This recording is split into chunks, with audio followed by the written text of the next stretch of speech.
오늘 말씀을 통해서 사람들의 세 가지 반응이라는 주제로 함께 은혜 나누는 시간 되기를 원합니다. 헤럴드 쿠시너라는 사람은 왜 선한 사람에게 나쁜 일이 생기는가, 이런 책을 써서 제가 한번 읽어본 적이 있는데, 여기에 나온 얘기에 보면 천성적으로 착한 나는 훌륭한 목사로서 모든 교인들로부터 존경을 많이 받았다. 그런데 어느 날 1년도 안 된 아들이 중풍에 걸려서 시름시름 앓았네. 병원에 가 진단을 받았는데 놀랍게도 그 아들의 병명은 조로증이었다. 빠르게 노화돼 10세만 되면 무려 80세가 되어버리는 그런 희귀한 병을 갖게 되는 걸 알게 되는 것입니다. 그때부터 그는 이해할 수 없는 고난을 가슴에 끌어안고 매일마다 매 시간마다 오랜 시간을 기도하며 씨름했다고 기록하고 있는 것입니다. 그리고 그는 그 다음에 그 나름대로의 다음 같은 결론을 내렸는데, 첫째로 뭐냐, 인생의 모든 고난은 나 혼자 당하는 것이 아니다, 이걸 알게 됐고, 두 번째는 이 땅에 우연한 일은 없다, 이해가 안 되지만 이 고통 가운데 분명 하나님의 뜻이 있을 것이다 라는 걸 깨닫게 됐고, 세 번째는 길을 막으신 하나님은 또 다른 길을 열어주신다. 하나님은 축복은 그냥 되는 것이 아니다. 이 땅의 모든 사람들은 기쁨만을 분복으로 얻을 자도 없고 슬픔을 일상으로 밥 먹듯이 살아가는 사람도 없다. 그러므로 길을 막으신 하나님은 다른 길도 또 열어주신다, 이렇게 얘기했고, 네 번째는 하나님을 땅에 문을 닫으실 때는 하늘 문을 여시고, 그 다음에 하늘 문이 막히면 또 다른 문을 열어주시고, 이게 하나 문이 막힌다, 실망하지 말라, 다른 문은 하나님 반드시 열고 계시고 있다는 사실을 믿으시라, 이런 말씀이 있게 되는 걸 보게 되는 것입니다. 우리가 참으로 한 목사님의 가정의 아픔을, 안타까운 상황이지만 이 쿠시너는 이렇게 믿음을 잃지 않는 모습에 우리에게 보여주는 말씀이라고 생각하고 있는 것입니다. 여러분, 사람이 살아가면서 고난 없는 사람이 누가 있겠습니까? 아픔이나 어려움 없는 사람이 누가 있겠습니까? 밝은 미소를 보이는 환한 사람도 그 내면에는 어려움이 있고 힘든 일이 있고 고통이 있는 것입니다. 그러므로 이 말씀을 통해서 우리는 다시 한번 본문의 말씀 의지해서 은혜를 받으시고 우리 삶 가운데 새로운 힘과 용기와 능력을 가지고 나가는 우리 성도가 다 되기를 주의 이름으로 축원합니다. 오늘 이 성경의 본문이 기록될 것이 이스라엘 사람들이 당한 최고의 고난이 뭐냐? 나라가 망한다는 겁니다. 나라가 망하는 겁니다. 이스라엘이 불순종했죠. 하나님의 말씀을 따라가지 않았죠. 그렇기 때문에 하나님은 이스라엘 민족을 세웠기 때문에 하나님이 주인이 되시거든요. 말 안 듣니까 하나님께서 그 다음부터 온갖 고난과 역경과 나라가 망하게 하는 일이 엄청난 일이 되는데, 그것이 뭐냐면 주전 588년에 1월 15일부터 18일 동안 포위를 당한, 누가 포위를? 바벨론으로부터 포위를 당하고 되는 것입니다. 그러므로 성 안에 있는 기근이 18개월 동안 딱 묶어버렸기 때문에 얼마나 고통스럽겠습니까? 그리고 왕과 방백들과 백성들이 견딜 수 없는 것입니다. 그래서 도저히 여기 있을 수가 없다라고 생각하고 시드기야 왕이 그 성문을 몰래 가족들이 빠져나가죠. 비밀 탈출구를 통해 도망을 쳤습니다. 그리고 지나가다가 여리고 평지에서 체포됐습니다. 그리고 바벨론 왕에 끌려갔습니다. 그래 바벨론 왕은 시드기야의 목전 앞에서 그 아들을 죽이고, 그리고 시드기야의 두 눈을 뽑아버렸습니다. 여러분, 그러고는 바벨론은 예루살렘을 불태웠습니다. 성벽을 헐어버렸습니다. 성전을 파괴했던 것입니다. 예루살렘 성 안에 남아있는 바벨론에 협조하지 않는 사람들 무자비하게 여러분 처형을 했던 것입니다. 수많은 사람이 죽임을 당하고 바벨론을 끌려갔던 것입니다. 그 땅에 남아있는 사람들은 가난한 하층민 사람들밖에 없었던 걸 보게 되는 것입니다. 이것이 바로 바벨론 포로 사건이죠. 그리고 세월이 많이 흘렀습니다. 바벨론이 망하고 그 다음에 누가 나옵니까? 그 파사, 그러니까 지금으로 말하면 페르시아가, 파사가 그 바벨론을 승리하고 이기는 것입니다. 이때 이 왕이 누구냐? 페르시아 왕인데 바로 고레스 왕이에요. 고레스. 그래서 고레스 왕을 통해 역사적인 사건이 다시 한번 일어나게 되는 것입니다. 그러므로 이 고레스는 이스라엘에게 너희들은 더 이상 붙잡을 수 없다, 그러면서 해방의 명령을 내립니다. 오늘 우리가 성경을 먼저 읽었을 때 나왔던 그 인원과 조선과 쭉 가문들이 나오지 않습니까? 그 사람들이다. 그래서 이때가 주전 538년입니다. 그러므로 고레스는 이스라엘을 해방해주는 과거 바벨론이 예루살렘 성전에 사용하던 성전 기명을 빼앗겼지만은 그 성전 기명들을 다 돌려주면서 성전을 새롭게 건축하라.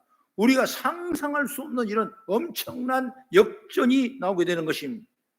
여러분, 그럼 왜 고레스가 이스라엘에게 해방령을 내리고 성전을 짓도록 허락을 한 건가? 바로 그 이유가 하나님이 에레미야 선지자가 눈물로 기도하니까 그 선지자에게 하나님이 약속을 하는 거예요. 그 약속이 뭡니까? 한번 찾아봅니다. 에레미야서 29장 10절의 말씀을 보겠습니다. 시작. 여호와께서 이와 같이 말씀하시니라. 바벨론에서 70년이 차면 내가 너희를 돌보고 나의 선한 말을 너희에게 성취하여 너희를 이곳으로 돌아오게 하리라. 하나님이 약속한 그 약속을 지키고 있습니다. 그래서 그 지켜주기 위해서 하나님이 약속했기 때문에 그 하나님의 약속은 하나님을 통해서 고레스의 마음을 감동시켜서 우리가 전혀 상상할 수 없는 엄청난 이 축복의 통로가 열어진 걸 보게 되는 것입니다. 그러자 고향으로 돌아갈 준비한 이스라엘 백성들이 내 수르바벨 제상을 인도를 받아 몇 명이 들어간가 아까 쭉 말하겠지만 회중이 42,760명, 남종과 여종이 7,337명, 놀이하는 남녀가 200명, 그 외에 말과 낙타, 나귀까지 온갖 모든 것을 이스라엘과 살아갈 수 있도록 배려하기 위해서 처음부터 다시 회복시키는 것입니다. 바로 이것은 이스라엘 귀환의 역사적인 사실성을 보여주는 것입니다. 그리고 주전 606년에 여호야김 왕 때 바로 다니엘을 유시한 수많은 포로들이 바벨론을 끌려간 지 70년 만에 하나님은 약속한 대로 이스라엘로 돌아오게 했다는 걸 보게 되는 것이죠. 그래 이렇게 돌아온 사람들은 성전 지을 준비합니다. 에스라 2장 68절 이후의 말씀은 먼저 족장들이 기쁨으로 예문을 드립니다. 그리고 그의 7월에 성전 건축을 시작합니다.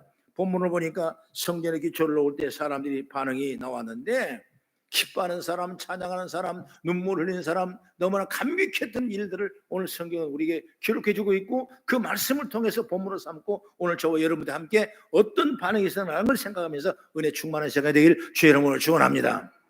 그럼 첫째로 뭐냐? 모든 사람들이 기쁨으로 찬양했다고 말합니다. 10절 11절에 나타나는 대로 성전 기초를 놓자 예복을 이루는 제사장들은 나팔을 들고 자기 위치에 서고 레위 지파의 아삽 사람들은 재금을 들고 각자 자기 위치에 서서 여호와께 감사와 찬양을 드렸다 이렇게 나오죠. 오늘 본문 읽었던 말씀이. 그러므로 여호와는 선하시며 이스라엘에 대한 그의 사랑은 영원하미로다 이렇게 고백하는 것입니다. 그러자 모든 백성들은 성전 기초를 온 기쁨 때문에 큰소리로 여호와를 찬송했습니다. 사실 이들은 하나님을 찬양해도 마음껏 찬양할 수 있는 그런 시간과 여유와 그런 환경이 못 됐던 것입니다. 하나님을 찬양할 모임도 장소도 여러 시간도 없었던 걸 보게 되는 것입니다. 이스라엘 사람들은 바벨론에서 종살이를 하고 있기 때문에 전혀 여러분 일을 반응할 수가 없던 것입니다. 그때 바벨론 사람들이 이스라엘을 찬양을 잘한다니까 한번 네가 해봐라. 시편 137편에 이렇게 말합니다. 바벨론 사람들이 자기를 흉을 도두기 위해 찬양을 해보라 기록하고 있는 그때 이스라엘 사람들은 말합니다. 찬양은 하나님께 드리는 것이지 어떻게 바벨론 사람들이 먹고 마시고 즐기기 위한 흥을 돋우는 일을 찬양을 하는가? 그러면 찬양하지 않고 가지고 있던 수금도 전부 다 버드나무에 올려놨다 이런 얘기가 나오고 있는 것입니다. 그런데 지금은 해방받아 고향으로 돌아왔습니다. 이제 우리는 하나님께 마음껏 기도하고 하나님을 여러분 찬양하고 여러분 성전 기초를 놓아지는 찬송의 자리가 됐던 것입니다. 그런 전심으로 여러분 하나님을 찬양하는 것입니다. 여러분 혹시 우리 가운데 기도의 불이 살아나고 찬양의 불이 살아나는 믿으시기를 주의 이름으로 축원합니다. 그것이 바로 신앙의 믿음이에요. 찬양하라 내 영혼아 찬양하라 내 영혼아 내 속에 있는 것들아 다 찬양하라 할렐루야. 우리 속에 있는 기도의 불이 올라오고 찬양의 불이 올라오고 감사의 불이 올라올 때 하나님의 영광이 우리 가운데 임하게 될 줄로 믿으시기 바랍니다. 여러분, 우리 심령에 불이 꺼서는 안 되는 것입니다.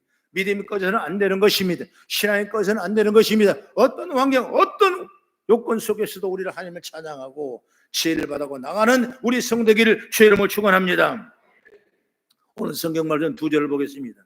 시편 33편 1절을 먼저 보겠습니다. 시작. 너희 의인들아 여호와를 즐거워하라. 찬송은 정직한 자들이 마땅히 할 바로다. 아멘. 이사야 43장 21절 말씀 보겠습니다. 이 백성은 내가 나를 위하여 지었나니 나를 찬송하게 하려 함이니라. 할렐루야. 그렇습니다. 우리는 찬양하며 살아야 할 존재라고 말이에요. 그래야 하나님과 교제가 이루어지는 것입니다. 가장 여러분 하나님의 교제가 멀어질 때 내 입술에, 내 심령 가슴에 찬양이 사무러지는 것입니다. 그래 여러분 믿음으로 세워지면 찬양이 올라가야 되는 것입니다. 여러분 기도 소리가 높아지는 것입니다. 여러분 믿음의 신앙에 복받는 역사이기를 주의 이름으로 축복합니다. 바울과 실라가 감옥에 갇혔지만은 그가 찬양과 기도할 때 빌립보 감옥이 문이 열린 것처럼 우리의 막힌 것이 여러분 찬양과 통해 열린 줄 믿으시기 바랍니다. 닫힌 문이 열리는 거예요. 여러분 내 심령문이 닫혔던 문이 여러분 찬양할 때 확 열리고 주의 복이 있는 줄 믿으시기 바랍니다. 이스라엘 사람들이 성전 기초를 놓을 때 온 마음 다해 찬양한 것처럼 우리도 이 시간 찬양하고 예비하는 우리 성도가 되길 바랍니다. 그 다음에 두 번째 뭐냐, 성전 기초가 놓임을 보고 우는 사람들이 있었다 그 말이에요. 12절 본문 말씀 우리 같이 한번 읽겠습니다. 12절 시작. 제사장들과 레위 사람들과 나이 많은 족장들은 첫 성전을 보았으므로 이제 이 성전의 기초가 놓임을 보고 대성통곡하였으나 여러 사람은 기쁨으로 크게 함성을 지르니. 이 말은 뭐냐면 이 찬양을 하는 가운데 이제 솔로몬의 옛 성전을 기억하고 있던 어르신들, 그리고 우리 젊은 분들은 여러분 교회가 어떻게 세우는지 잘 몰라요. 그러나 오래되고 나이가 많은 사람은 교회가 어떤 눈물과 어떤 기도와 어떤 간구로 세우는지를 알게 되기 때문에 이것이 다시 회복되는 역사의 순간, 그때부터 옛날 과거를 생각하면서 그때 하나님이 그러셨지, 그때 우리에게 은혜를 주셨지, 그때 그 성전은 찬란했지, 그때 성전은 하나님을 마음껏 찬양했지 라고 생각하면서 눈물을 흘리더라 그 말인 것입니다. 여러분 주전 586년에 성전이 무너졌고 주전 536년에 성전이 무너진 걸 본 분의 상황으로 본다면 그 시간이 뭐냐, 무려 한 50년 전의 일이라고 볼 수가 있는 거죠. 그러니 나이가 많은 분들은 솔로몬이 지은 성전을 본 사람들이에요. 그렇게 되면 눈물이 나는 것입니다. 다시 회복되니까 눈물이 나는 것입니다. 여러분 신앙 회복은 눈물 흘리는 제가 열리길 축복합니다. 그러니 나이가 많은 분들, 여러분 성전에 찬양하고 기도하고 제사를 드렸는데 그 성전이 무너졌고 이제 바벨론으로 끌려갔는데 다시 돌아와 성전이 다시 세워질 걸 생각하니 얼마나 감격스럽고 얼마나 감사하게, 그래서 눈물이 흘릴 수밖에 없던 걸 보게 되는 것입니다. 그러면서 한편으로는 성전을 중심으로 제대로 믿음 생활하지 못해 바벨론을 침략을 받아 성전이 무너진 생활을 하니 얼마나 가슴이 아프겠습니까? 이런 걸 생각하니 지금 나이가 많은 사람들이 울 수밖에 없는 것입니다. 이때부터 여러분 이 성전에서는 뭐가 회복되냐, 번제라는 거 회복되는 것입니다. 하나님을 드리는 예배가 회복되는 것입니다. 여러분 찬양할 때 여러분 하나님 예배가 회복되고 모든 환경이 여러 역사인 줄 믿으시기 바랍니다. 하나님은 이런 눈물을 받으시고 기뻐하신 사실을 아시는 제가 열리기 바랍니다. 예수님이 십자가를 지고 골고다로 올라가실 때 많은 사람들이 예수님의 고통을 보며 울었습니다. 우는 여인들을 보시오. 주님은 누가복음 20장 28절에 이렇게 말합니다. 예루살렘의 딸들아 나를 위하여 울지 말고 너희와 너희 자녀를 위하여 울라고 성경은 말씀하고 있습니다. 이런 하나님의 마음을 잘 알았던 남유다왕 히스기야는 여러분 그가 죽을 병에 걸렸습니다. 선지자로서 당신은 죽을 것이니 삶을 정리하라는 말 들었을 때 여러분 얼마나 힘들었겠습니까? 그러나 그는 절망하지 않고 하나님 기도했습니다. 히스기야는 포기하지 않고 하나님께 살려달라고 통곡하며 기도했던 것입니다. 히스기야서 하나님은 열왕기하 20장 5절에 이렇게 말합니다. 내가 내 기도를 들었으므로 내 눈물을 보았노라. 내가 너를 낫게 하리라. 여러분, 병이 깨끗하게 나은 역사인 줄 믿으시기 바랍니다. 하나님은 이렇게 기도하는 사람의 눈물을 보신다는 것입니다. 시편 120편 5절에 말씀하죠. 눈물을 흘리며 씨를 뿌리는 자는 기쁨으로 거두리라고 말씀했습니다. 하나님은 이렇게 우리의 눈물을 보시는 것입니다. 기도의 눈물을 보시는 것입니다. 하나님은 여러분의 회개의 눈물을 보십니다. 감사의 눈물을 보십니다. 그 눈물을 기뻐하시게 그 눈물에 반드시 여러분 응답이 있고 축복의 통로가 열리게 되는 것입니다. 그렇다면 주님은 우리에게 나와 자녀를 울라고 하시는데 지금 울고 있습니까? 눈물이 메말라 있습니까? 안타까운 것은 성도의 눈에 주님을 향한 눈물이 사라졌다는 것입니다. 눈물이 메말라 있다는 것이죠. 속이 상해서 울고 억울해서 울고 분을 못 이겨 우는 사람도 많습니다. 심지어 드라마를 볼 때도 울고 영화를 보다가 울고 어느 가수가 노래를 잘하니까 그것 보고 킥킥 울고. 물론 그런 눈물도 필요합니다. 사람이 울면요 카타르시스라는 게 생겨서 바로 이것이 감정 정화가 되는 것입니다. 그래서 이 카타르시스는 우리나라 정신 건강과 마음 건강에 아주 유익하는 것입니다. 그러나 우리 그리스도인에게는 영혼을 살리는 눈물이 필요하다고 말이에요. 이 말이 뭐냐면 기도와 눈물을 흘리기 바랍니다. 여러분 찬양하다 눈물이 나오길 바랍니다. 예배하다가 은혜를 받아 눈물 흘리는 눈물이 되기를 바랍니다. 그런데 우리는 어느새 우리 안에 눈물이 사라져버렸다. 이게 바로 새롭게 회복되는 역사가 일어나야 돼. 그래야 믿음으로 발전하고 우리 삶 가운데 하나님의 영광이 나타나고 이렇게 울 수밖에 없다는 걸 생각하게 되고 하나님의 영광이 우리 가운데 충만한 역사로 채우기를 저는 확실하고 믿습니다. 마지막으로 세 번째, 기뻐하는 사람들이 있었습니다. 12절 하반절로 13절을 보면 기뻐 함성을 지르는 사람들이 있죠. 성전의 기초를 놓은 자리는 바로 찬양과 눈물과 기쁨이 함성이 어우러진 감동의 연장이었습니다. 하나님의 역사와 하나님의 일이 되는 걸 보는 것으로 참으로 기쁜 일인 것입니다. 여러분 초대교회 성도들 보십시오. 복음이 전파되는 걸 보고 기뻐했던 것입니다. 바로 빌립보서 1장 18절의 말씀 보면 바울이 그렇게 고백하는 것입니다. 같이 한번 찾아보면 시작. 그러면 무엇이나 거칠어로 하나 참으로 하나 무슨 방도로 하든지 전파되는 것은 그리스도니 이로써 나는 기뻐하고 또한 기뻐하리라. 무엇이나 거칠으나 참으로 하나 모든 방도로 하든지 전파되는 건 그리스도의 이름이니 나는 기뻐하고 또한 내가 기뻐하리라 말씀하죠. 다시 말하면 복음이 전파되는 것이 그렇게 기쁘다고 바울은 고백하고 온 것입니다. 물론 사도뿐만 아니라 집사라뿐인 스데반과 빌립은 모든 복음을 전하는 일이라면 생업도 뒤로 하고 또 수고로 마다하지 않고 열심히 복음 전파하는 걸 기뻐했던 것입니다. 당시에 예루살렘에 핍박이 다가오자 일반 성도는 믿음을 지키기 위해 피난을 갑니다. 그중 일부가 수리에 안디오로 갑니다. 거기서도 복음을 전하게 되는 것입니다. 그때 세워진 교회가 바로 유명한 안디옥 교회가 탄생하는 것입니다. 그들은 이렇게 복음을 전하기 기뻐한 사람이, 그렇다면 우리에게도 저와 여러분에게도 이런 기쁨이 다시 한번 새롭게 역사하기를 축복합니다. 그냥 예배로 예배 끝나는 것이 아니라 말씀을 읽고 그 말씀을 따라서 우리가 복음을 전하고 구원을 받는 수가 날만 늘어나며 하나님의 영광을 올리는 우리의 모든 신앙 고백이 되어지는 그런 기쁨으로 충만한 우리의 온 성도가 되길 난 주의 이름으로 축원합니다. 여러분 지금 나는 무엇 때문에 기뻐하고 있습니까? 돈 좀 벌었다고 기뻐하고 있습니까?